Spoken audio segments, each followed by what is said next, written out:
Pemirsa, penyidik Kejati Sumsel meriksa dua saksi juru dugaan korupsi proyek pembangunan Pasar Cinde Palembang. Salah sikonya mantan PLT Kepala Dinas Perumahan Samu Kawasan Pemukiman Perkim Provinsi Sumsel tahun 2016, Basarudin Ahmad.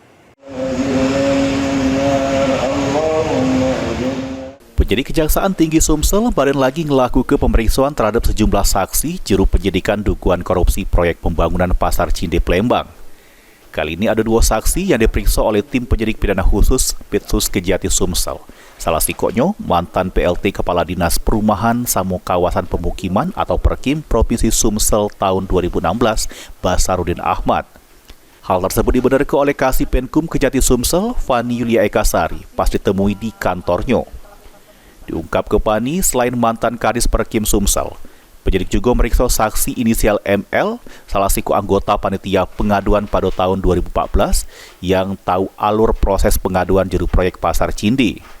Keduanya diperiksa sejak jam 10 pagi sampai selesai dengan dicecar kurang lebih 25 pertanyaan. Ada update pemeriksaan perkara Cinde ya, ada dua orang saksi yang kita panggil untuk kita lakukan pemeriksaan saksi, yaitu dengan inisial B selaku PLT Kepala Dinas PUCK Provinsi Sumsel tahun 2016.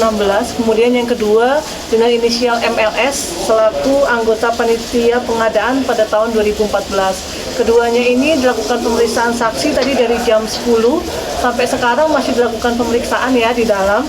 Kemudian agenda pertanyaan info dari bidang Pitsus ya, itu sekitar kurang lebih masing-masing 25 pertanyaan. Oh siap. Pak, tapi di perencanaan ada APBD yang dikucurkan nggak? Oh nggak Nggak ada kan? Ya, berapa pertanyaan tadi Pak? Yang di itu ke tim penyidik aja ya. BPHTB tahu nggak soal BP tadi? Oh nggak tahu. Ya, oke ya. Untuk penetapan tersangka juru dugaan korupsi proyek Pasar Cinde ini, penyidik masih nunggu alat bukti yang cukup.